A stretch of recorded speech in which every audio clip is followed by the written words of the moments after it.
சென்ற வகுப்பில் 3 விதமான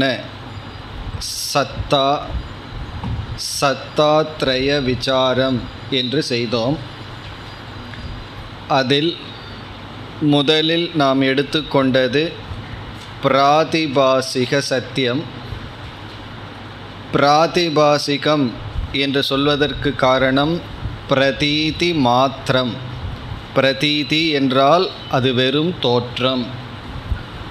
அதற்கு நாம் உதாகரணமாக பார்த்தது கயிற்றில் பார்க்கின்ற பாம்பு.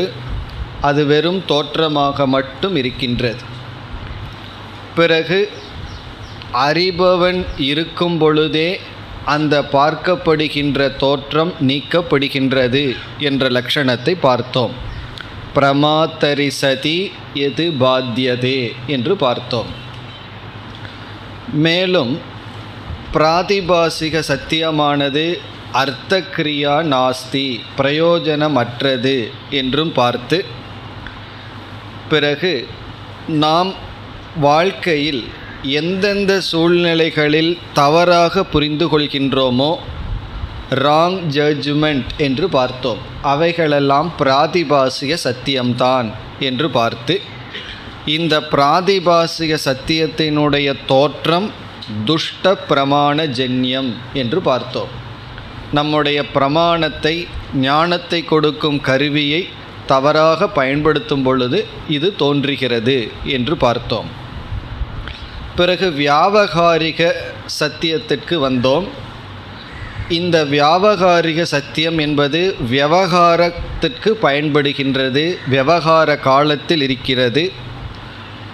இதனுடைய இலக்கணமாக நாம் பார்த்தது, பார்க்கப்படுகின்ற பொருள் நீக்கப்பட வேண்டும் என்றால் பார்ப்பவனும் சேர்ந்து நீங்க வேண்டும்.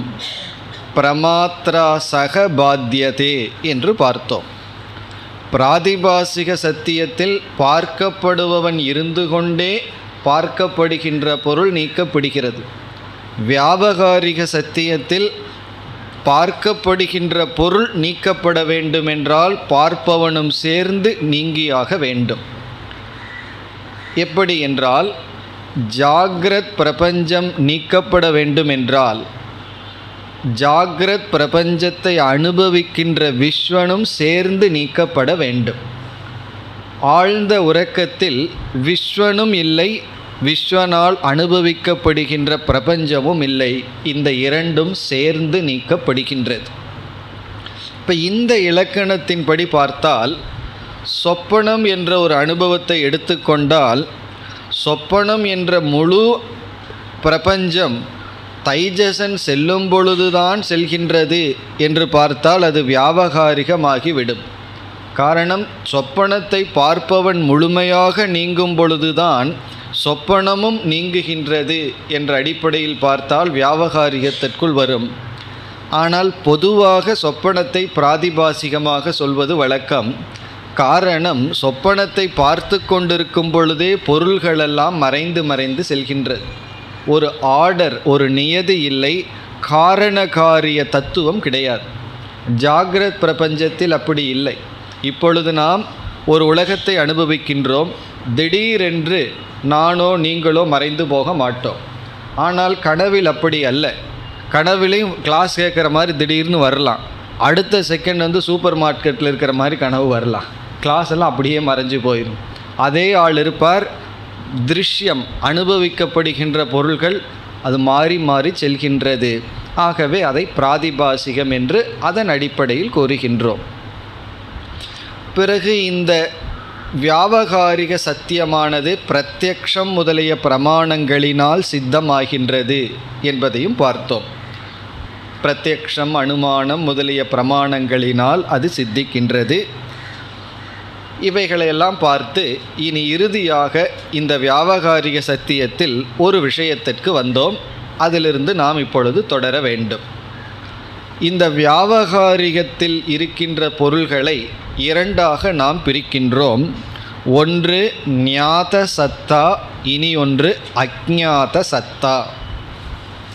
இந்த அறிமுகத்தை வரைக்கும் சென்ற வகுப்பில் பார்த்தோம். ஞாத சத்தா, இனி ஒன்று அஜ்ஞாத சத்தா. ஞாத சத்தா என்றால் வியாவகாரிகத்தில் இருக்கின்ற பொருள்கள் நம்முடைய அறிவுக்கு வந்து அது இருக்கின்றது, அது ஞாத சத்தா, தெரிந்து அது இருக்கின்றது. இப்பொழுது நீங்களெல்லாம் எனக்கு ஞாத சத்தா. சத்தா என்றால் உங்களுடைய இருப்பு, ஞாதம் என்றால் என்னால் அறியப்பட்டது, என்னால் அறியப்பட்டு நீங்கள் இப்பொழுது இருக்கின்றீர்கள். இப்போ உங்களுடைய இருப்பை ஞாத சத்தா என்று சொல்கின்றோம்.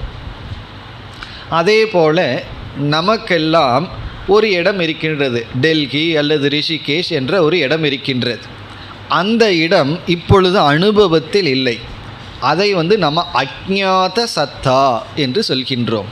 அஜ்ஞாதம் என்றால் நம்மால் இப்பொழுது அறியப்படாத போதிலும் அது இருக்கின்றது. ஞாத சத்தா என்றால் அறிந்து கொண்டிருக்கின்றோம், இருக்கின்றது. அஜ்ஞாத சத்தா என்றால் அறியவில்லை, இருந்தாலும் இருக்கின்றது.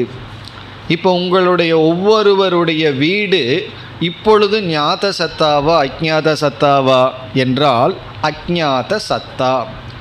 அஜ்ஞாதம் அசத்துன்னு சொல்வதில்லை, நான் அதை அறியவில்லை அதனால் இல்லை என்று சொல்வதில்லை.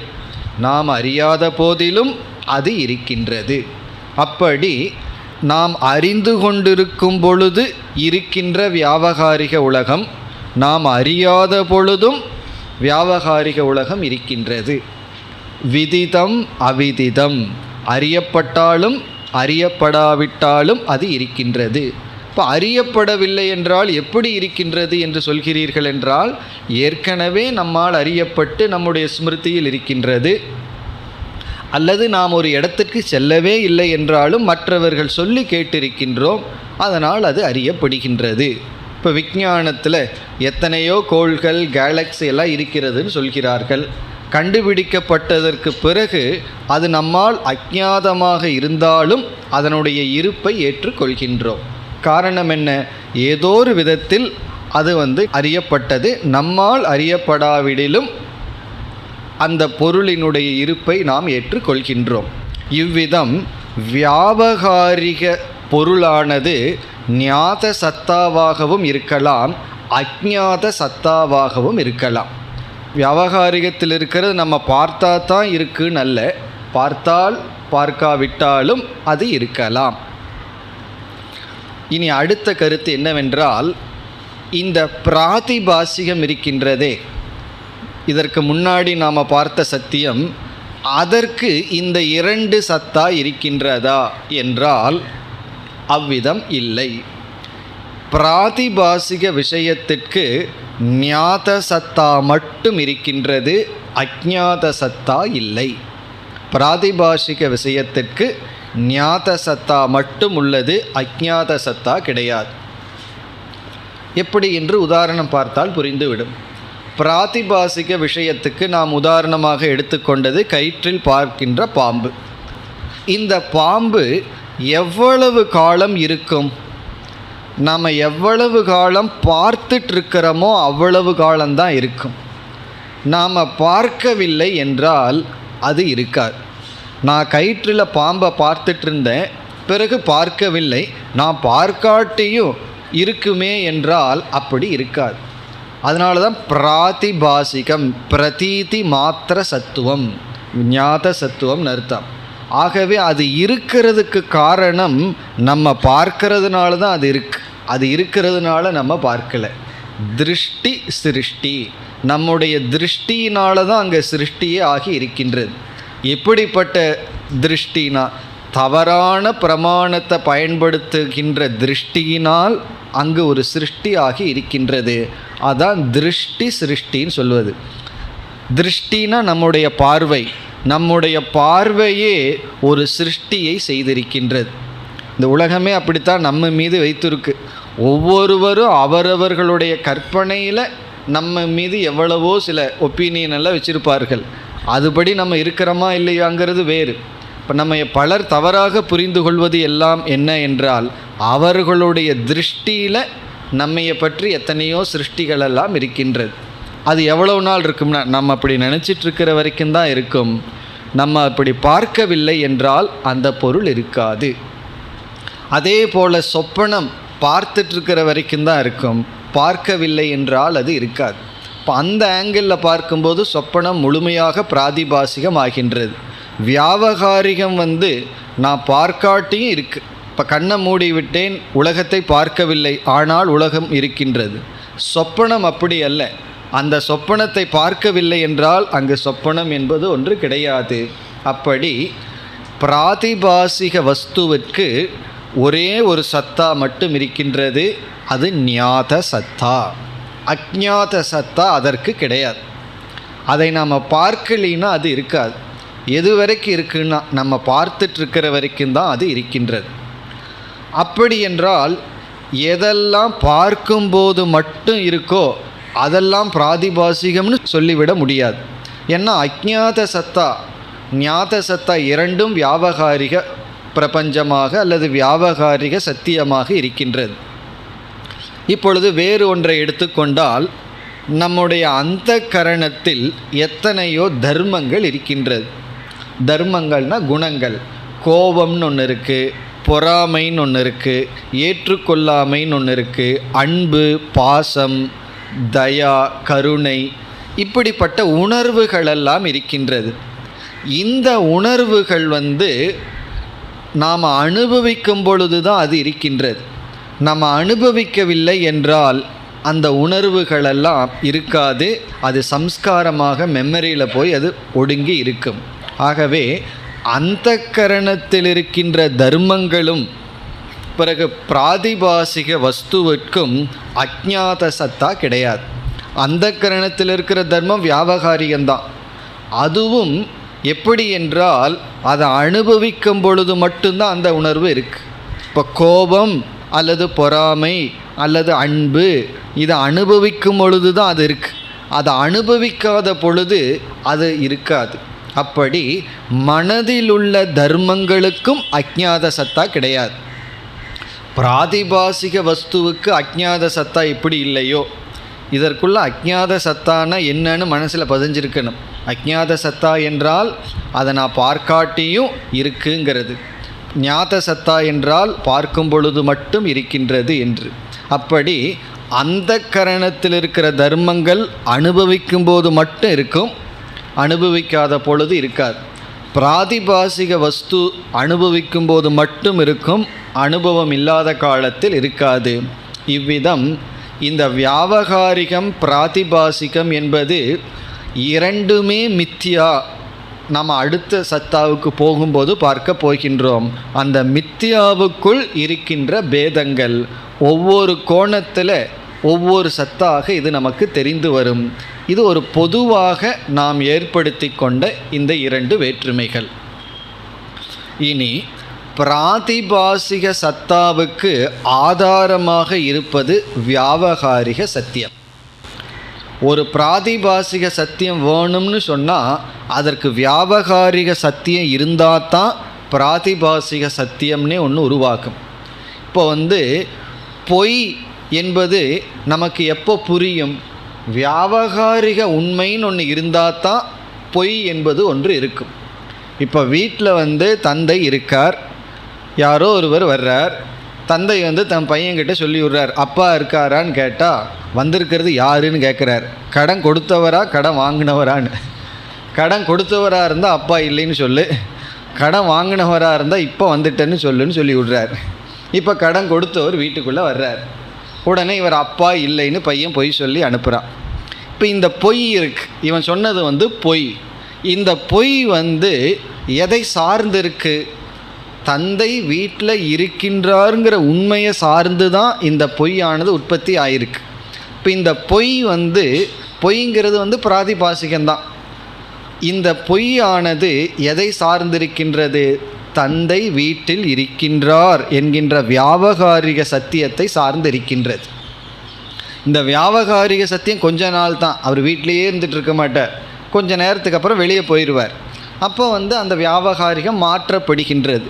இப்போ வியாவகாரிகம் என்பது அது இடைப்பட்ட காலத்தில் இருந்தாலும் அது இல்லாமல் பொய் என்பது உருவாகாது. அவர் வெளியே போனதுக்கப்புறம் அவன் தந்தை வீட்டில் இல்லைன்னு சொன்னால் அது சத்தியமாகி விடுகின்றது, அது பொய் அல்ல. இப்போ ஒரு பொய் வர வேண்டுமென்றால் அந்த பொய்யானது உண்மை. இந்த இடத்துல உண்மைன்னா வியாவகாரிகத்தை சார்ந்து இருக்கின்றது. இப்போ நம்முடைய ஆன்மீக முன்னேற்றம்ங்கிறது நம்ம இதுக்கு அடுத்த சத்தியத்துக்கு போகிறதுக்கு முன்னாடி முதல்ல எங்கிருந்து எதுக்கு வரணும்? பிராதிபாசிகத்திலிருந்து வியாவகாரியத்துக்கு நம்ம வரணும். நம்ம வியாவகாரியத்திலேயே கிடையாது, எல்லாம் பிராதிபாசிகத்திலையும் கற்பனையிலையும் வாழ்ந்து கொண்டு வருகின்றோம். அதை நிறுத்தி வியாவகாரிகத்துக்கு வர வேண்டும். இந்த வியாவகாரிக சத்தியத்தின் துணை கொண்டு தான் பாரமார்த்திக சத்தியத்திற்கு செல்ல வேண்டும். சத்தியமேவ ஜெயதே சத்தியேன லப்ய தபசா ஹேஷ ஆத்மானல்லாங்கிற இடத்துல சத்தியேன லப்யக சத்தியத்தினால் இந்த ஆத்மா அடையப்படுகின்றதுங்கிற இடத்துல எல்லாம் உபனிஷத்து நீ முதல்ல வியாவகாரிக சத்தியவானாக இரு என்று பொய்யிலிருந்து உண்மைக்கு வா என்பதுதான் உபனிஷத்தினுடைய உபதேசம். இது வியாவகாரிக சத்தியத்தை பற்றிய விஷயங்கள். இவ்விதம் பிராதிபாசிக சத்தியம்னா என்ன, வியாவகாரிக சத்தியம்னா என்னன்னு பார்த்தோம். இனி நாம் அடுத்ததற்கு செல்லலாம். மூன்றாவது பாரமார்த்திக சத்தியம். பாரமார்த்திக சத்தியம்.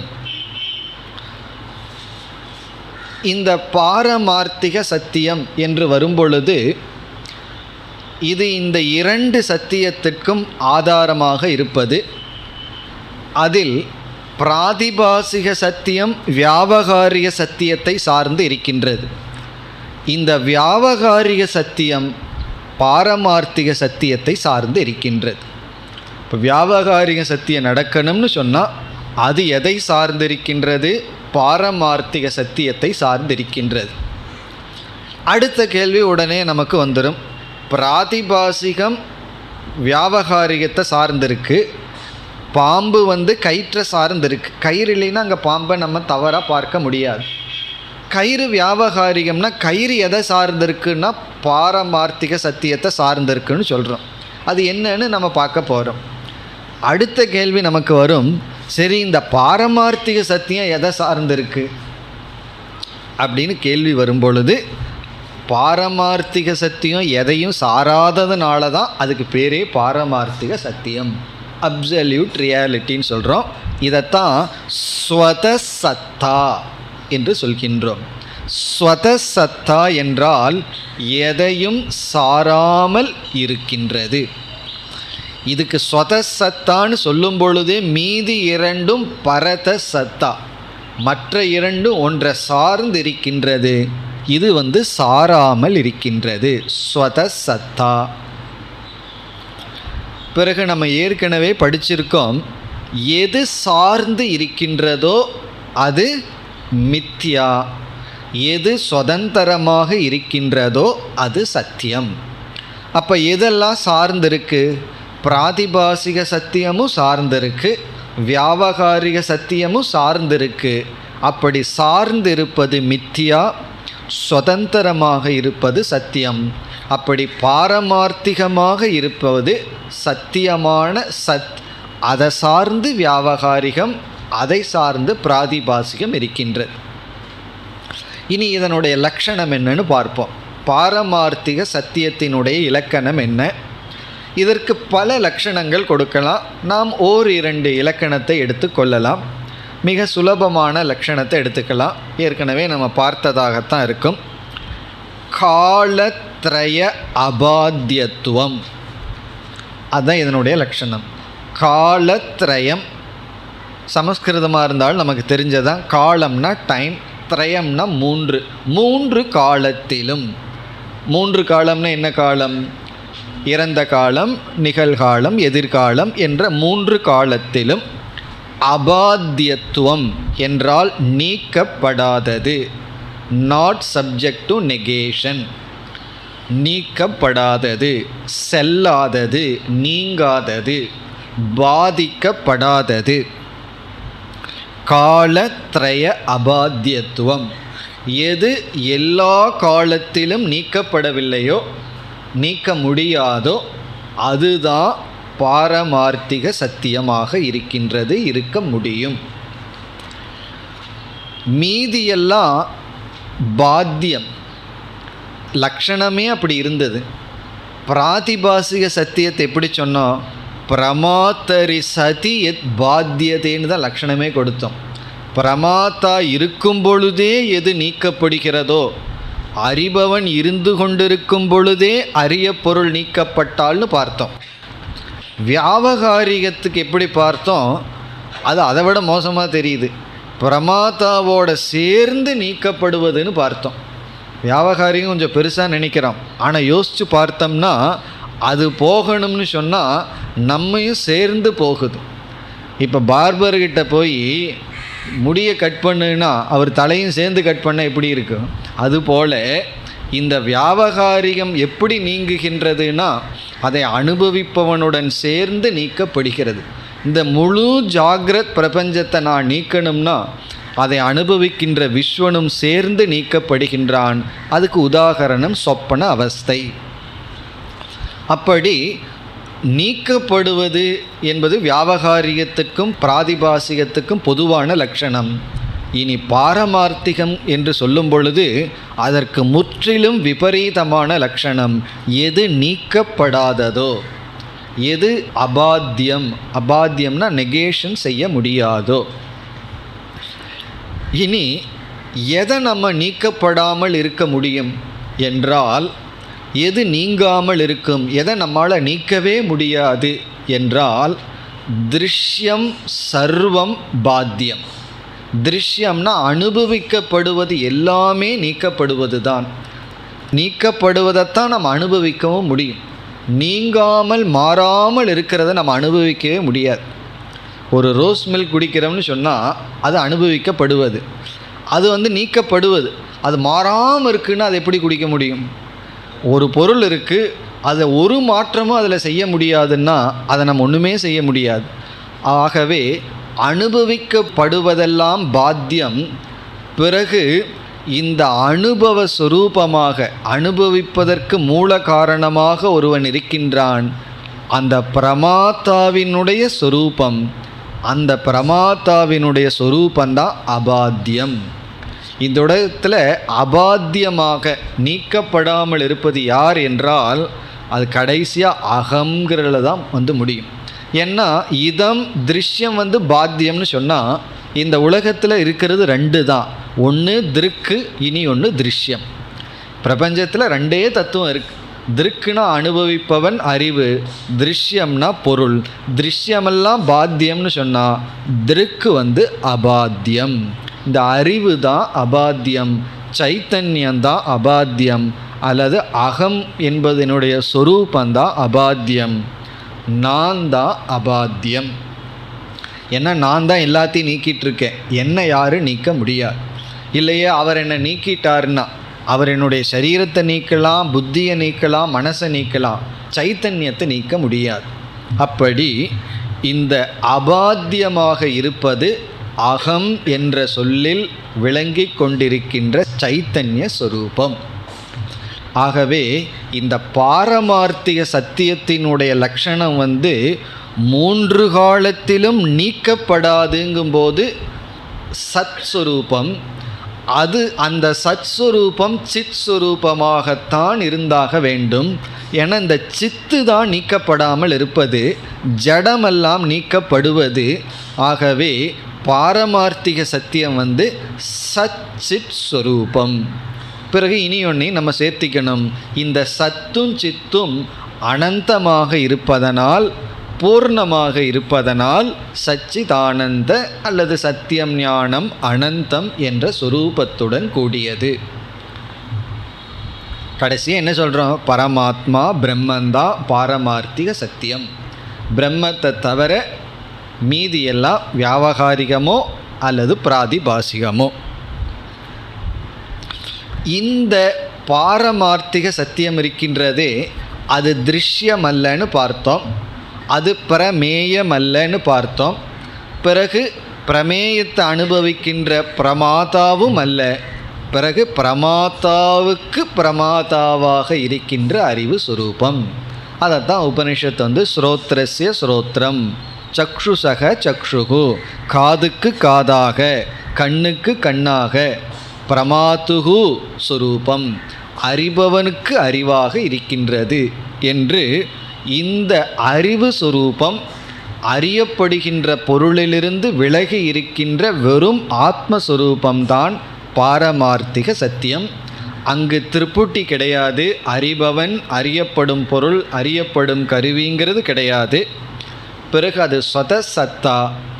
இந்த ஸ்வதசத்தான்னு சொல்லும் பொழுது இந்த இரண்டு சத்தாவுக்கும் ஆதாரமாக இருந்து தான் எதையும் சாராதது என்று சொல்கிறோம்.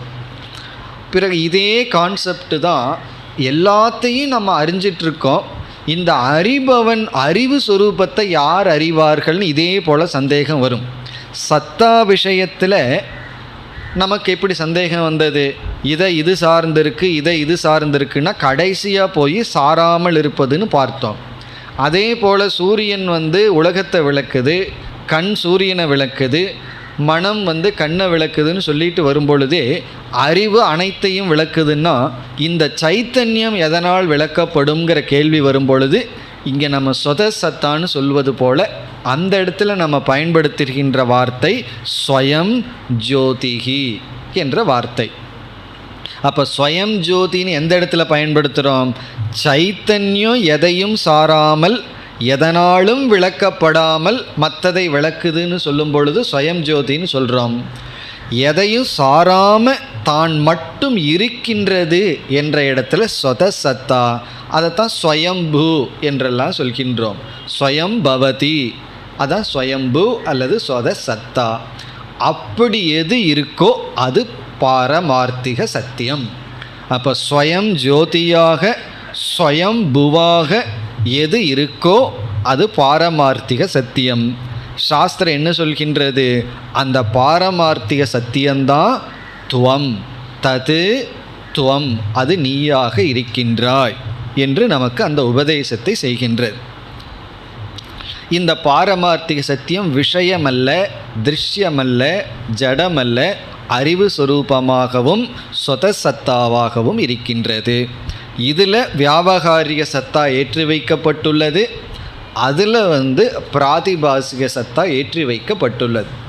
இந்த பிராதிபாசிக சத்தாவை சிருஷ்டி பண்ணுறவன் ஜீவன், வியாபகாரிக சத்தியத்தை சிருஷ்டி செய்பவரை ஈஸ்வரன்னு சொல்கிறோம். இப்போ ஜீவ சிருஷ்டி, ஈஸ்வர சிருஷ்டின்னு சிருஷ்டியை இப்போ ரெண்டாக பிரிக்கிறோம். ஜீவன் செய்கிற சிருஷ்டி என்னன்னா பிராதிபாசிக சத்தையை செய்வது. அந்த பாம்பை யார் படைச்சதுன்னா பகவான் கயிற்றை படைச்சிருக்கார், அது மீது பாம்பை படைச்சது நம்ம தான். அப்போ பிராதிபாசிக சத்தியத்தை படைக்கிறவர்கள் நாம். கனவை படைக்கிறது யாருன்னா நம்ம தான் படைக்கிறோம். பிறகு வியாபகாரிக சத்தியத்தை படைச்சது யாருன்னா ஈஸ்வரன்னு சொல்கிறோம். வியாபகாரிக சத்தியத்தை நம்ம படைக்கலை, இந்த உலகத்தை நம்ம உருவாக்கலை, அது பகவான். அந்த ஈஸ்வரன் மாயையினுடைய துணை கொண்டு செய்கிறார். நமக்கும் நித்ராங்கிற மாயையின் துணை கொண்டு சொப்பனம்ங்கிற சிருஷ்டியை செய்கின்றோம். பிரமத்தின் துணை கொண்டு, தவறுதலின் துணை கொண்டு பாம்பை படைக்கின்றோம். அப்படி இந்த இரண்டு விதமான சத், மூன்றாவது விதமான சத்து பாரமார்த்திக சத்தியம். இனி நம்ம அடுத்த தலைப்புக்கு செல்லலாம். அது துச்சம். துச்சம் என்றால் என்ன? இப்போ 4 தலைப்பை பார்த்துட்டு பிறகு இந்த சத்தை ஏன் புரிஞ்சுக்கணும், எப்படி புரிஞ்சுக்கணுங்கிற விசாரத்தை கடைசியாக பார்க்கலாம். இப்போ துச்சம்ங்கிற டாப்பிக்கு வர்றோம். துச்சம் என்பதை அசத் அல்லது அத்தியந்த அசத், இல்லாதது என்று நம்ம மொழிபெயர்க்கலாம். நான் எக்ஸிஸ்டன்ஸ், அதுதான் துச்சம் என்று சொல்வது. அதுக்கு என்ன உதாகரணம்? முயல் கொம்பு. முயல் கொம்பு இருக்குது, அது வெறும் கற்பனை தான், கிடையாது. நம்ம முயல் மேலே அதை பார்க்க மாட்டோம். முயல் மேலே நம்ம ஒரு கொம்பை பார்த்தோம்னா அந்த கொம்பு என்ன ஆகும்? ஒரு முயலை யாராவது நம்ம முன்னாடி நிறுத்துகிறார்கள், அந்த தலையில் ஒரு கொம்பு நமக்கு தெரியுதுன்னு வச்சுக்குவோமே, அது பிராதிபாசிக சத்தியமாயிரும். அது தெரிஞ்சா முயல் கொம்புன்னு முயலை பார்க்குறோம், கொம்பு தெரியல, அதுதான் துச்சம். துச்சம் என்றால் இல்லை, அனுபவிக்கவும் இல்லை, அதுதான் துச்சம். ஒரு பொருள் இல்லை, அந்த பொருளை நம்ம அனுபவிக்கவும் இல்லை, அப்படி ஒரு பொருள் இருந்தால் அதுக்கு பேர் துச்சம்.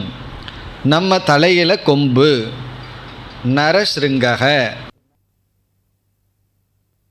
கனவுல எப்படியெல்லாம் வரும், ஒரு மனுஷனுக்கு கொம்பு இருக்கிற மாதிரி வரும். காரணம் என்னென்னா, எருமை தலையில் கொம்பை பார்த்துருக்கோம், அந்த ஆளை தனியாக பார்த்துருக்கோம், கனவுல ஏதோ மிஸ்டேக் ஆகி அப்படி வந்திருக்கு. அதெல்லாம் பிராதிபாசிகம் ஆயிரும். பார்த்துட்டோம்னா பிராதிபாசிகம். தெளிவாக நான் ஒருத்தரை பார்த்துட்ருக்கிறேன், அவருக்கு தலை மட்டும் இருக்குது, முடி இருக்கலாம் இல்லாமல் இருக்கலாம், ஆனால் கொம்பு இல்லை, அந்த கொம்பு பற்றி பேசினேன்னா அது துச்சம். இதில் என்ன விசேஷம் என்றால், பிராதிபாசிக சத்தியமும் வியாபகாரிக சத்தியமும் சொரூபதக துச்சம். அதனுடைய சொரூபமே துச்சம்தான். சொன்னால் சில பேருக்கு கோபம் வந்துடும். நாங்கள்லாம் இவ்வளவு சத்தம் போட்டு பேசிட்டும் கேட்டுட்டும் எழுதிட்டுருக்கோம், எங்களை எல்லாமே துச்சம்னு சொல்கிறீர்களான்னா சொரூபதக, அதனுடைய சொரூபம் துச்சம்தான், கிடையாது தான். ஆனால் சொரூபம் துச்சம்னு சொன்னால் பிறகு எப்படி நான் அனுபவிக்கின்றனே, அதனால தான் மித்தியான்னு சொல்கிறோம். நம்ம ஏன் மித்தியான்னு சொல்கிறோம், எதை மித்தியான்னு சொல்கிறோம்? எது சொரூபமாக இல்லாமல் ஆனால் இருக்கிற மாதிரி அனுபவம் இருக்கோ அதைத்தான் மித்தியான்னு சொல்கிறோம். இப்போ எது மித்தியா? மித்தியாவினுடைய சொரூபம் என்ன? ஜாகிரத் பிரபஞ்சத்தினுடைய சொரூபம் மித்தியான்னு சொல்கிறோம். இனி மித்தியாவினுடைய சொரூபம் என்னன்னா துச்சந்தான். அதனால் யாருக்கு ஒன்று மித்தியான்னு நன்கு புரிஞ்சுடுதோ அவர்களை பொறுத்த வரைக்கும் அது இல்லை தான், அது துச்சந்தான், இல்லாதது தான். பிறகு வேறோ இருக்கிற மாதிரி தெரியலாம், அவ்வளவுதான். பிராதிபாசிக சத்தியமும் அடிப்படையில் துச்சம் இல்லை தான், வியாபகாரிகமும் இல்லை தான். இப்போ இல்லாததை வச்சுட்டு இருக்கிற மாதிரி நமக்கு அனுபவிக்கின்றோம், விவகாரத்தில் இருக்குது, அவ்வளவுதான். பிறகு எது வரைக்கும் இது துச்சம் என்றால், ஒரு பொருள் அனுபவிக்கவும் இல்லை, அதே சமயத்தில் அது இல்லைன்னு சொன்னால் துச்சம்னு சொல்கிறோம். ஒரு பொருள் இல்லை ஆனால் அனுபவிச்சுட்டு இருந்தோம்னா பிராதிபாசிகம் வியாபகாரிகம்னு சொல்லி விடுகின்றோம். ஞானம் வந்ததற்கு பிறகு அனுபவம் இருக்குது, ஆனால் விவகாரத்தில் ஒரு குழப்பம் வரக்கூடாதுங்கிறதுக்காக நம்ம துச்சம்னு சொல்கிறதில்லை. ஆனால் நம்ம அறிவில் துச்சம்தான், இல்லைதான் என்பது உண்மையான அறிவு. இப்படி இந்த துச்சம்ங்கிறது விவகாரத்துக்குள்ளே வராது. துச்சம்ங்கிறது விவகாரத்துக்குள்ளே வராது. இல்லாததை பற்றி நம்ம பேசினோம்னா துச்சம். பிறகு இல்லாதது தெரிகின்றதை பற்றி பேசினோம்னா அது பிரபஞ்சம், அது வியாபகாரிகமோ பிராதிபாசிகமோ. இப்படி நமக்கு இந்த இருப்பு என்ற விஷயத்தில் இந்த 4 இருக்குது. இருப்புங்கிறதுல 4 இருக்குது. அதில் உண்மையிலேயே ஒன்று தான் இருக்குது, ஆனால் 4 நம்ம பிரித்து வச்சுருக்கோம். பிராதிபாசிகம், வியாபகாரிகம், பாரமார்த்திகம், துச்சம். இனி கடைசி விசாரம் இந்த நம்முடைய முகவுரையில். இதையெல்லாம் எதுக்கு நம்ம படிக்கணும்? நேராக பிருகதாரண்யத்துக்குள்ளே போக வேண்டியது தானே. ஆரம்பமே ஒரு ஸ்பீடு பிரேக் போட்ட மாதிரி இருக்குதுன்னு ஒருவர் சொன்னார். ஏதோ பிருகதாரண்யக்கு இன்ட்ரெஸ்டாக இருக்குன்னு வந்தால் முதல் கிளாஸே தலையை சுற்றுதே என்று. எதற்கு இந்த விசாரம் என்றால், நம்முடைய அனைத்து சம்சாரத்திற்கும் மூல காரணம் எந்த பொருளுக்கு எந்த அளவு இருப்பு இருக்கின்றது என்று தெரியாதது தான். நம்முடைய சம்சாரத்துக்கு மூல காரணமே ஒரு பொருளுக்கு எப்படிப்பட்ட சத்தியம் இருக்குன்னு தெரியாத காரணத்தினால். அதனால் என்னாகி விடுகின்றதுன்னு இப்போ பார்க்கலாம். கயிற்றில் பாம்பை பார்க்குறோம், அதுக்கு எப்படிப்பட்ட சத்தியம் இருக்குது? தெளிவாக அறிவு இருக்கும்போது இப்போ நம்ம விசாரம் பண்ணிகிட்ருக்கோம், எப்படிப்பட்ட பிராதிபாசிகம்னு பண்ணிகிட்ருக்கோம். ஆனால் நிஜமாலுமே ரோட்டில் போயிட்டுருக்கோம், கயிறு இருக்குது, கயிறோ அல்லது தண்ணீரோ அப்படியோ இருக்குது, பாம்புன்னு பார்த்துட்டோம். உடனே அது பிராதிபாசிகம் நாங்கள் தத்துவமாக பேசுவோம். உடனே என்ன வரும்? பயம் நமக்கு வரும், 10 அடி குதிச்சு ஓடுவோம். காரணம் என்னன்னா, பிராதிபாசிக சத்தியம் பிராதிபாசிகம்னு எப்போ நமக்கு தெரியுதுன்னா வியாபகாரிக சத்தியத்துக்குள்ளே வந்தால் தான் தெரியுது. வியாபகாரிக சத்தியம் என்ன? கயிறு. கயிற்றை பார்க்கும்போது தான் அது தெரிஞ்ச பாம்பு பிராதிபாசிகம்னு நமக்கு தெரியுது. வியாபகாரிகத்தில் இல்லாமல் பிராதிபாசிகத்தை அனுபவிச்சிட்ருக்கிற காலத்திலேயே அது எப்படிப்பட்ட சத்தியமாக நமக்கு தெரிஞ்சிட்ருக்கு? அது பாரமார்த்திக சத்தியமாக நமக்கு தெரிகின்றது. அப்பொழுது என்ன வருகின்றதுனா, அப்பொழுது நமக்கு சம்சாரம் துயரம் வருகின்றது. அப்போது எப்போ நமக்கு துயரம் வருகிறது என்றால், ஒரு சத்தியத்தில் நம்ம இருக்கோம், அந்த சத்தியத்துக்கு உண்மையிலேயே துயரத்தை கொடுக்குற சக்தி இல்லை. ஆனால் அந்த சத்தியத்தில் இருக்கும்போது இது இப்படிப்பட்ட சத்துங்கிற ஞானம் இல்லை என்றால், அந்த அறியாமை இயற்கையாக பாரமார்த்திக சத்தியத்தை அதில் கொடுத்துரும், அல்லது வியாபகாரிக சத்தியத்தை கொடுத்துரும். அதற்கு மேலே சத்தியத்தை நம்ம கொடுத்துடுவோம். சாதாரண வழக்கில் சொல்லுவோம், இதுக்கெல்லாம் நீ ரியாலிட்டி கொடுக்காதன்னு சொல்லுவோம். ஏதாவது துக்கம் வந்துடுதுன்னு சொல்லுவோமே, இதுக்கெல்லாம் முக்கியத்துவம் கொடுக்காத, ரியாலிட்டி கொடுக்காதன்னு சொல்லுவோம். அது சாதாரண விஷயம் இல்லை, ஆழ்ந்த விஷயம். நம்ம அங்கே என்ன உபதேசம் பண்ணுறோம்னு சொன்னால், இப்போ நம்ம டிஸ்கஸ் பண்ண விஷயத்தை தான் நம்ம சாதாரணமாக மற்றவங்களுக்கு உபதேசம் பண்ணுறோம். அதே நெருக்கடி வந்தால் அதே உபதேசத்தை நமக்கு மற்றவர்கள் செய்வார்கள். அதனுடைய அர்த்தம் என்னன்னு சொன்னால், ரியாலிட்டி கொடுக்காதன்னு சொன்னால் அதற்கு எவ்வளவு இருப்பை கொடுக்கணுமோ, சத்தியத்துவத்தை கொடுக்கணுமோ, அதனுடைய தன்மை தெரியாததுனால அதிக இருப்பை கொடுத்துட்றோம். அதிக இருப்பை கொடுக்கும் பொழுது அது நம்மை பாதிக்கின்றது. அதே போல் மற்றவர்கள் நம்மையை பார்த்து ஒரு ஸ்டேட்மெண்ட் சொல்கிறார்கள், நம்மையை பார்த்து கழுதையினோ பேயினோ ஏதோ ஒரு ஸ்டேட்மெண்ட் சொல்கிறார்கள். அந்த வாக்கியத்துக்கு ஒரு ரியாலிட்டி இருக்குது. நாம் எவ்வளவு சத்தியத்துவம் கொடுக்குறோமோ அந்த அளவுக்கு துயரப்படுவோம். அந்த வார்த்தை பிராதிபாசிகம்னு புரிஞ்சிட்டோம்னு வச்சுக்குவோமே, பிறகு அந்த வார்த்தைக்கு துயரத்தை கொடுக்கின்ற சக்தி இருக்காது. அப்போது ஒரு வார்த்தைக்கோ சூழ்நிலைக்கோ மனிதனுக்கோ உலகத்துக்கோ நம்மைய துயரப்படுத்துகின்ற சக்தியை அவர்கள் நிர்ணயிக்கவில்லை, நம்முடைய சத்தாத்திரய விவேகம் நிர்ணயிக்கின்றது. நம்ம அறிவு தான் நிர்ணயிக்கின்றது. நாம் அதுக்கு எப்படிப்பட்ட ரியாலிட்டி கொடுக்குறோங்கிற புத்தி தான் நிர்ணயிக்கின்றது. இதை எப்பொழுது ஒருவன் உணர்கின்றானோ அப்பொழுது அவன் சாதகன். காரணம் என்ன? அப்போ யாரை இவன் ப்ளேம் பண்ணுவான், யாரை இவன் பழி போட்டுவான்? நான் இதுக்கு கொடுக்குற ரியாலிட்டினால தான் நான் துயரப்படுறேன். அவனுடைய ஸ்டேட்மெண்ட்லேயோ சூழ்நிலையிலையோ மற்றதுலேயோ எனக்கு துயரம் இல்லை, அல்லது பணம் இருக்குது பணம் இல்லை, இதில் நான் துயரப்படலை. என்னுடைய துயரத்துக்கு காரணம் நான் கொடுக்கின்ற இருப்பு. பிறகு எப்பொழுது துயரத்திலிருந்து நீங்குவோம்னா, ஒரு பொருளுக்கு எவ்வளவு இருப்பு இருக்கோ அந்த அளவு இருப்பு கொடுக்கிறது ஞானம். அதிகமான அளவு இருப்பை கொடுப்பது மோகம். அதான் மோகத்துக்கே லட்சணம். மோகத்தினுடைய லட்சணம் ஒரு ஆப்ஜெக்ட்டுக்கு எவ்வளவு டிகிரி ஆஃப் ரியாலிட்டி இருக்கோ அதற்கு மேலே ரியாலிட்டி கொடுத்தா அதற்கு பேர் மோகம். அந்த காலத்துல எல்லாம் ஏதாவது புதுசாக சினிமா வந்ததுன்னு வச்சுக்குவோமே, இப்போ நடக்குதா இல்லையான்னு தெரியல. தியேட்டரில் ஒரு 20 ரூபா டிக்கெட் இருந்ததுன்னா 100 ரூபாய்க்கு விற்கும் ஃபஸ்ட்டு டே. அதுக்கு பேர் என்னென்னா மோகம். அந்த இதுக்கு எவ்வளவு செலவு பண்ணணுமோ அதற்கு மேலே நம்ம பணத்தை கொடுத்து போகிறது என்னென்னா மோகம். இப்போ மோகம்னா giving more reality than it deserve. ஒரு பொருளுக்கு எவ்வளவு இருப்பு அதுக்கு தன்மை இருக்கோ அதற்கு மேலே நம்ம இருப்பை கொடுக்கும் பொழுது அதுதான் மோகம்.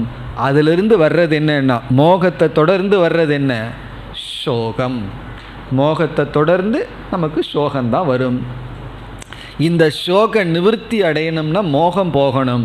மோகம் போகணும்னா எந்த பொருளுக்கு எந்தெந்த அளவுக்கு இருப்பு இருக்குன்னு நாம் பார்க்கணும். அப்படி பார்க்கையில் நான் எந்த ரியாலிட்டியில் இருக்கேன்னு முடிவு பண்ணணும். நான் எப்படிப்பட்டவன் சொன்னால், நான் பாரமார்த்திக சத்தியம்னு முடிவு செய்தால் என் மீது இந்த வியாபகாரிகமும் பிராதிபாசிகமும் ஏற்றி வைக்கப்பட்டுள்ளது. அப்படி புரிஞ்சு கொள்ளும் பொழுது நமக்கு துயரத்திலிருந்து விடுதலை அடைகின்றோம். துயரத்திலிருந்து விடுதலை நமக்கு கிடைக்கிறது.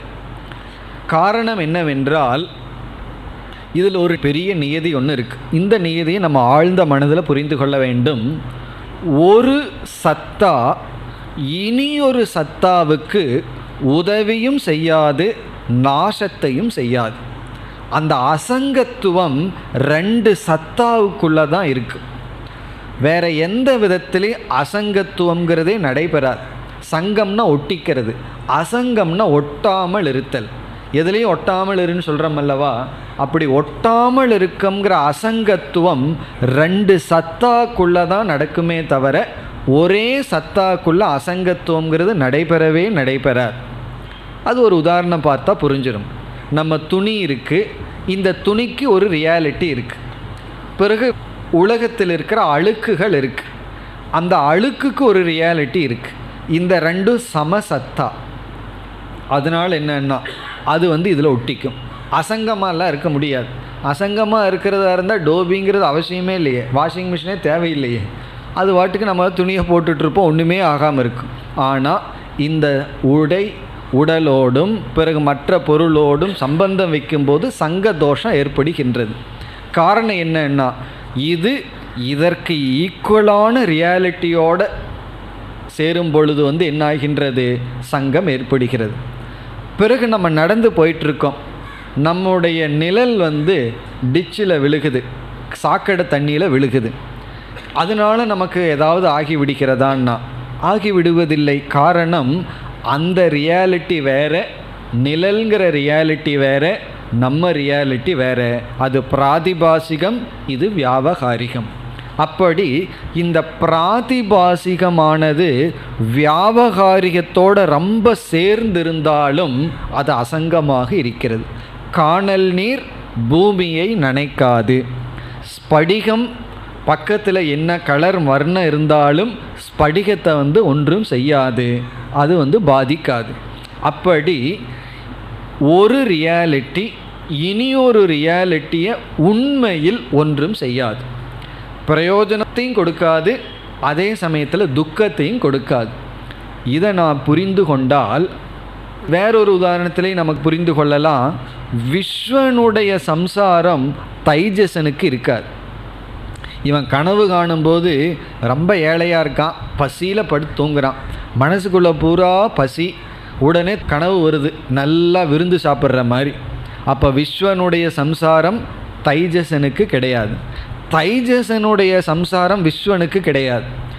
தைஜசனாக இருந்து ஏதோ கனவு கண்டுட்ருக்கான், திடீர்னு விழித்து கொள்கின்றான். கனவுல இவன் என்னதான் பண்ணியிருந்தாலும் விஸ்வனா வந்துட்டால் அவனுக்கு சம்சாரம் இல்லை. இந்த ரெண்டு பேர்த்து சம்சாரம் பிராக்ஞனுக்கு கிடையாது. அப்படி ஒரு ரியாலிட்டி இனியொரு ரியாலிட்டியோட தொடுவதில்லைன்னு புரிந்து கொண்டால், நான் பாரமார்த்திக சத்தியம்னு புரிந்து கொண்டால், என்னை பற்றிய ஜட்ஜ்மெண்ட் என்னன்னா நான் பாரமார்த்திக சத்தியமானவன்னு புரிந்து கொண்டால் பிராதிபாசிகமும் என்னை தொடாது, வியாவகாரிகமும் என்னை தொடாது. அப்படி நான் அசங்கமான புருஷனாக இருக்க வேண்டும் என்றால் இந்த மூன்று ரியாலிட்டி, மூன்று உண்மைகளை புரிஞ்சு, நான் இந்த மூணையும் புரிஞ்சுட்டு நான் பிராதிபாசிகம்னு உட்கார்ந்துட்டுருக்கக்கூடாது. மூணையும் புரிஞ்சு நான் பாரமார்த்திக சத்தியம்னு புரிந்து கொள்ள வேண்டும். இந்த பாரமார்த்திக சத்தியத்தை புரிஞ்சுக்கிறதுங்கிறது புரிஞ்சுக்களுக்கு மட்டும்தான் தெரியும். அது ஸோ இண்டிவிஜுவல். நான் அசங்க ஆத்மானு புரிஞ்சதுக்கப்புறம் விவகாரத்தில் ஒரு வேற்றுமையும் தெரியாமல் இருக்கும். எப்போவுமே ரெண்டு எக்ஸ்ட்ரீம் ஒரே மாதிரி இருக்கும். இந்த பிராதிபாசிக சத்தியம் இருக்கானே அது அவனுக்கு மட்டும் தனி உலகமாக இருக்கும். சில பேர் ஏதாவது கற்பனை பண்ணிட்டு அவனுடைய உலகத்தில் வாழ்ந்துட்டு இருப்பான், அதெல்லாம் பிராதிபாசிகம். அதே போல் பாரமார்த்திக சத்தியத்தில் இருக்கிற ஞானியும் அவனுடைய உலகத்தில் இருப்பான். யானிஷா சர்வபூதானாம்னு சொல்கிற மாதிரி அவனுடைய உலகத்தில் இருப்பான், அது யாருக்கும் தெரியாது. பிராதிபாசிகம் பாரமார்த்திகம் ஒரே மாதிரி இருக்கும். பிராதிபாசிகத்தில் இருக்கிறவனுக்கு அவனுக்கு மட்டும்தான் அது தெரியும். 4 பேர் செல்கிறார்கள், ஒருத்த மட்டும்தான் கயிற்றில் பாம்பை பார்க்குறான், அது அவனுக்கு மட்டும் இண்டிவிஜுவல் ரியாலிட்டி. பாரமார்த்திகத்துக்கு வந்தவனும் அதே மாதிரி தான். இவன் உணர்ந்து கொண்ட இந்த ஞானம் இவனுக்கு மட்டும்தான் தெரிகின்றது. ஆனால் ரெண்டுக்கும் முற்றிலும் வேற்றுமை இருக்கின்றது.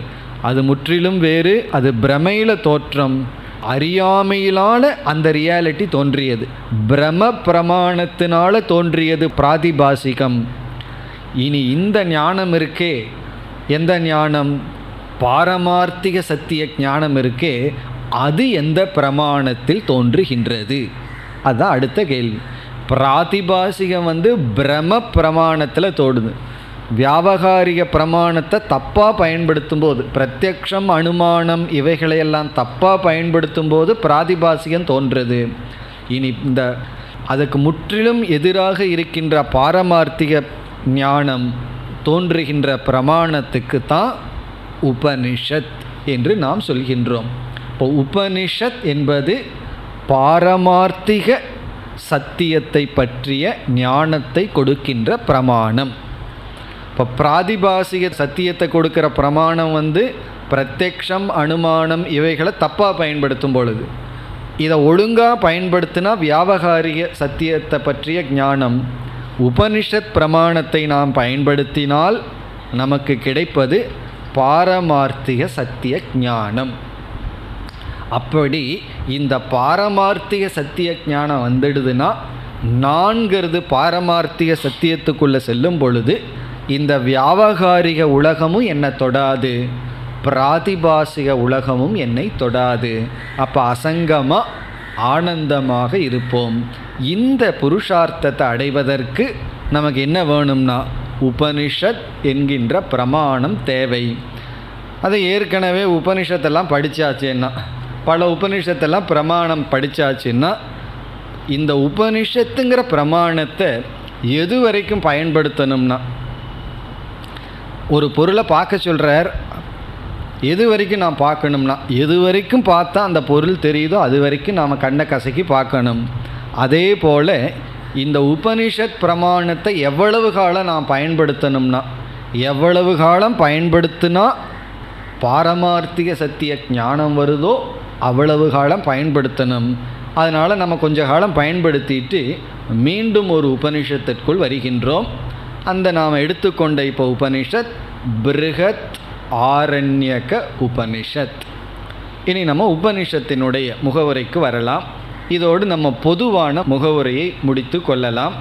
அதாவது சத்தாத்ரய விவேகம் இத்துடன் முடிவடைகின்றது. கடைசியாக எப்படி லேண்ட் ஆனோம்? இந்த பாரமார்த்திக சத்திய ஞானத்தை கொடுக்கிறது உபனிஷத் பிரமாணம். இனி நம்ம அடுத்த நம்முடைய விசாரம் பிருஹத் ஆரண்யக உபனிஷத். 3 வார்த்தையை ஒவ்வொரு வார்த்தையை எடுத்துட்டு பொருள் பார்ப்போம். பிருஹத்னா என்ன, ஆரண்யகம்னா என்ன, உபனிஷத்துனா என்ன. ஏன்னா அந்த 3 சேர்ந்தது தானே பிருஹதாரண்யகோபனிஷத்துன்னு இருக்குது. அதில் இனி ஒவ்வொரு சொல்ல எடுத்துகிட்டு பொருள் பார்க்க வேண்டும். நம்ம முதல்ல உபனிஷத்துங்கிற சொல்ல எடுத்துக்கொள்ளலாம். பிருஹத்துங்கிற சொல்லும் ஆரண்யம்ங்கிற சொல்லும் பிறகு பார்க்கலாம். உபனிஷத்துங்கிற சொல்ல எடுத்துட்டு அர்த்தத்தை பார்த்துட்டு பிறகு பிருஹத்துங்கிற வார்த்தைக்கு என்ன அர்த்தம், ஆரண்யகம்னா என்ன, அதை பார்த்து முடித்தோம்னா டைட்டில் முடிகின்றது. பிருஹதாரண்யக உபனிஷத்னா என்ன என்பது முடிவடைகின்றது. இப்போ நம்முடைய அடுத்த விசாரம் உபனிஷத் சப்த விசாரம். உபனிஷத்துனா என்ன? இதை சொல்லவே கூடாது, இதெல்லாம் இன்சல்ட் பண்ணுற மாதிரி. இவ்வளோ உபனிஷத்து பார்த்துட்டு மீண்டும் உபனிஷத்துனா என்னன்னு சொல்கிறீர்களே, எங்களை என்ன அவ்வளோ எல்கேஜி ஸ்டூடெண்ட்னு நினச்சிட்டிங்களான்னு தோன்றலாம். இருந்தாலும் நம்ம இப்போ பார்க்குறது பொதுவாக ஒவ்வொரு உபனிஷத்தை பார்க்கும் பொழுது நம்ம என்ன செஞ்சிட்டு இருந்தோம், உப நீ ஷத்துன்னு பிரித்து ஒவ்வொரு வார்த்தைக்கும் ஒவ்வொரு அர்த்தத்தை கொடுத்துட்டு ஒவ்வொரு விதத்தில் பார்த்துட்டு இருந்தோம். இந்த முறை நம்ம என்ன செய்கிறோம், எல்லாத்தையும் ஒரு முழுமையாக சம்மரியாக பார்க்க போகிறோம். ஆகவே நம்ம ஒரு அர்த்தம் இல்லாமல் முழுமையாக இந்த உபனிஷத்தை பார்க்க போகின்றோம். ஒவ்வொரு உபனிஷத்துலேயும் நம்ம எப்படி பார்த்துருக்கோம் தெரியுமோ, உபங்கிற வார்த்தையை எடுத்துகிட்டு ஒரு இடத்துல குரு கிட்ட போகணும்னு அர்த்தம் பார்த்துருப்போம், ஒரு இடத்துல ஆத்மான்னு அர்த்தம் பார்த்துருப்போம். நீங்கிறதுக்கு ஒவ்வொரு உபனிஷத்தில் ஒவ்வொரு அர்த்தத்தை பார்த்துட்டு இருந்தோம். இப்போ எல்லாத்தையும் ஒட்டு மொத்தமாக சேர்த்து டோட்டல் விஷனாக பார்க்கறது. அது எப்படின்னு அப்படி பார்த்தாலும் அழகாக இருக்குது, சில சமயம் அப்படி பார்த்தா தான் அழகாக இருக்குது. அது எப்படின்னு சொன்னால், காடு இருக்குது, வனம் இருக்குது, வனத்துக்குள்ளே போய் ஒவ்வொரு மரமாக பார்த்தா அழகாக இருக்கும், தள்ளி இருந்து முழுமையாக பார்த்தா அது ஒரு அழகாக இருக்கும். ஒவ்வொரு தென்னை மரத்தை பார்க்கறது வேறு, தென்னந்தோப்பாக பார்க்கறது வேறு. அது சமஷ்டி திருஷ்டி வியஷ்டி திருஷ்டின்னு சொல்வது. அப்படி இந்த உபனிஷத்தினுடைய முழுமையான அர்த்தத்தை இப்பொழுது நாம் பார்க்கின்றோம். உபனிஷத் என்ற சொல்லினுடைய இறுதியான முக்கியமான பொருள் பிரம்ம வித்யா. உபனிஷத்துன்னு சொன்னால் அதனுடைய கடைசி மீனிங் அல்லது அதனுடைய பிரைமரி, அதனுடைய முக்கிய அர்த்தம் பிரம்ம வித்யா, பிரம்ம ஞானம். பிரம்ம ஞானம்ங்கிறது இதனுடைய அர்த்தம். அதனால் நம்ம எப்படி விவகாரத்தில் பேசலாம், இதனுடைய உண்மையான அர்த்தத்தை படி எனக்கு பிரம்ம ஞானமே இல்லை அப்படின்னு சொல்கிறது போல் எனக்கு உபனிஷத் இல்லைன்னு சொல்லலாம். ஏன்னா உபனிஷத்துனா பிரம்ம ஞானம்.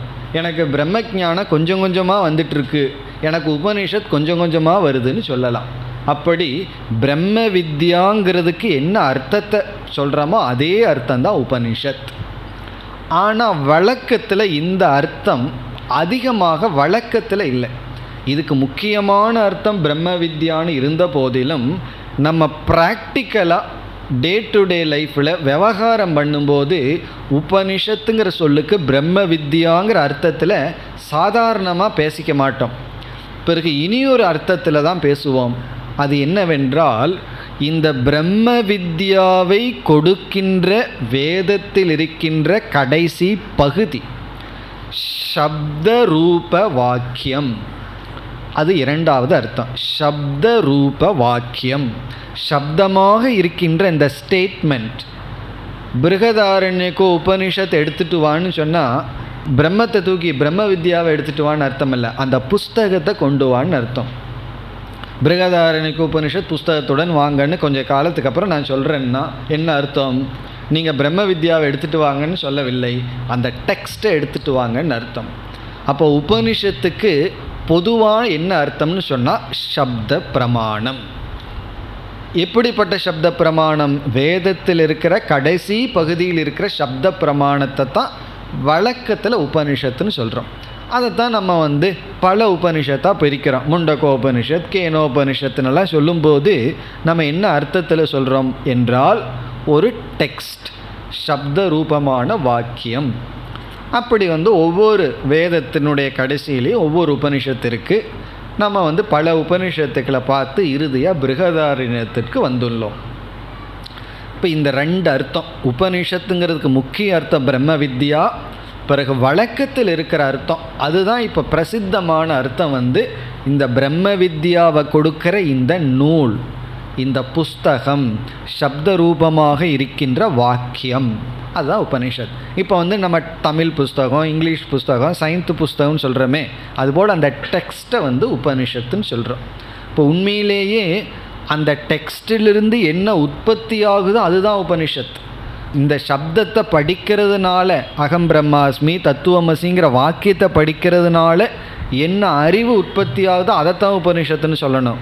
ஆனால் அப்படி உற்பத்தி ஆகிறதுக்கு சாதனையாக இருக்கிறதையே உபனிஷத்துன்னு சொல்கிறோம். எது போல்? இதெல்லாம் ஏற்கனவே நம்ம பார்த்த கருத்து. காஞ்சிபுரத்தில் ஒரு ரோடு இருந்ததுன்னா என்ன ரோடுன்னு சொல்லணும்? காஞ்சிபுரம் ரோடுன்னு சொல்லணும். ஏன்னா அது காஞ்சிபுரத்தில் இருக்கிறதுனால.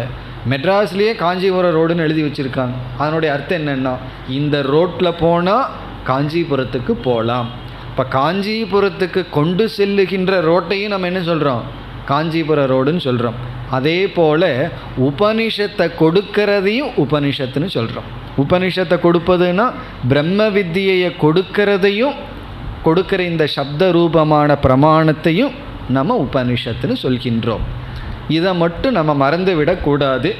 இப்போ இவ்வளவு உபனிஷத் படிச்சுட்டு கடைசியில் யாராவது உபனிஷத்துனா என்னன்னா அது ஒன்று தான் எனக்கு தெரியலேன்னு சொல்லிடக்கூடாது. மீதியெல்லாம் தெரிஞ்சு போச்சு, அந்த உபனிஷத்துக்கு மட்டும் அர்த்தம் தெரியலேன்னு சொல்லி விடக்கூடாது. இனி அடுத்ததாக நம்ம மீண்டும் உபநிஷத்துன்னு பிரிப்போம். இப்போ நம்ம சம்மரியாக பார்க்க போகிறோம். உபநிஷத்துன்னு பிரித்து இந்த உபனிஷத்துங்கிற 3 சொல்லாக பிரிக்கிறோம். உபநிஷத். இந்த ஷத் என்ற சொல்லானது பிரம்ம வித்யா பலனை குறிக்கின்றது. பிரம்ம வித்யாவை நம்ம அடைஞ்சோம்னா என்ன பலனை அடைவோமோ அந்த பலனை தான் ஷத்துங்கிற சொல் குறிக்கும். எப்பொழுதுமே நம்ம பல ஆங்கிளில் பார்த்தாலும் என்றைக்குமே அந்த ஷத்துங்கிற வார்த்தையினுடைய பிரயோஜனம் வித்யா பலம், பிரம்ம வித்யா பலம், பிரம்ம ஞானத்தினுடைய பலன். அல்லது நம்ம முகவுரையினுடைய அடிப்படையில் சொல்லணும்னா பாரமார்த்திக சத்திய ஞான பலம்.